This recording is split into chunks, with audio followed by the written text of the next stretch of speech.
ഇടയ്ക്കിടയ്ക്ക് ടോയ്ലറ്റിൽ പോവുക, അല്ലെങ്കിൽ നമ്മൾ എവിടെയെങ്കിലുമൊക്കെ ഒരു സ്ഥലത്തേക്ക് പോകാൻ ഇറങ്ങുമ്പോൾ നമുക്ക് പെട്ടെന്ന് ഒരു ടോയ്ലറ്റ് പോകേണ്ടിയിട്ട് അർജ് വരിക. അതുപോലെ തന്നെ നമ്മൾ ഭക്ഷണം കഴിച്ചു കഴിഞ്ഞാൽ ഉടനെ തന്നെ ടോയ്ലറ്റ് പോകേണ്ടി വരിക. ഇങ്ങനെ ഒരു 3-4 പ്രാവശ്യമൊക്കെ ഡെയിലി ബാത്റൂമിൽ പോകുന്ന ഒരവസ്ഥ വരിക. ഇനി നമുക്ക് ബാത്റൂമിൽ പോയി കഴിഞ്ഞാൽ തന്നെ ഒരു കംപ്ലീറ്റ് ആയിട്ടില്ലേ, അല്ലെങ്കിൽ ഒരു തൃപ്തി വരാത്ത ഒരു അവസ്ഥ വരിക.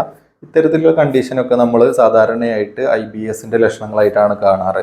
ഇറിറ്റബിൾ ബൗൾ സിൻഡ്രോം എന്ന് പറയും. നമ്മളെ വൻകുടലിൻ്റെയൊക്കെ ചലനങ്ങളിലേക്ക് ബാധിക്കുന്ന ഒരു കണ്ടീഷനാണ് നമ്മൾ ഈ IBS എന്ന് പറയുന്നത്. ചെറിയ കുട്ടികൾ മുതൽ വലിയ ആളുകളിൽ വരെ നമ്മളിത് കണ്ടുവരാറുണ്ട്. ഇതിൻ്റെ ലക്ഷണങ്ങൾ വരുന്ന തന്നെയാണ് നമുക്ക് ഇടയ്ക്കിടയ്ക്ക് വരുന്ന ഒരു വയറുവേദന എന്നൊക്കെ പറയുന്ന ഒരു കണ്ടീഷൻ, അല്ലെങ്കിൽ ഗ്യാസ് നിറഞ്ഞിട്ട് വീർത്ത് കിട്ടുന്ന ഒരു കണ്ടീഷൻ ഉണ്ടാവാറുണ്ട്.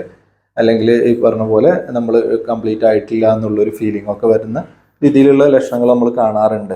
ഇങ്ങനെ ബുദ്ധിമുട്ട് അനുഭവിക്കുന്ന ആളുകളിൽ നമ്മൾ കോമൺ ആയിട്ട് കണ്ടുവരുന്ന ഒരു ലക്ഷണമാണ് ആങ്സൈറ്റി എന്ന് പറയുന്നത്.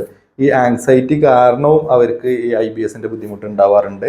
ഇനി IBS ഉണ്ടാവുന്നതുകൊണ്ട് അവർക്ക് ഇങ്ങനെ ഭക്ഷണമൊക്കെ കഴിച്ച് കഴിയുമ്പോൾ അല്ലെങ്കിൽ പുറത്ത് ട്രാവൽ ചെയ്യുമ്പോഴൊക്കെ ഈ ഒരു ആങ്സൈറ്റി കാരണം ഈ IBSന്റെ ലക്ഷണങ്ങൾ വേസ്റ്റ് ആവാറുണ്ട്.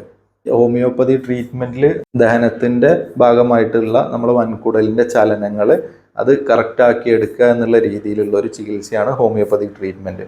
പിന്നെ അവരുടെ ഒരു സിംറ്റംസിൻ്റെ ബുദ്ധിമുട്ടിനനുസരിച്ച് മരുന്നുകളിലും പല പല വ്യത്യാസങ്ങൾ വരും. എന്തൊക്കെ ലക്ഷണങ്ങളാണോ അവർക്കുള്ളത് അതിനുള്ളൊരു ട്രീറ്റ്മെൻറ്റും നമ്മളതിൻ്റെ കൂടെ നമ്മൾ കറക്റ്റായിട്ട് നൽകേണ്ടതായിട്ടുണ്ട്.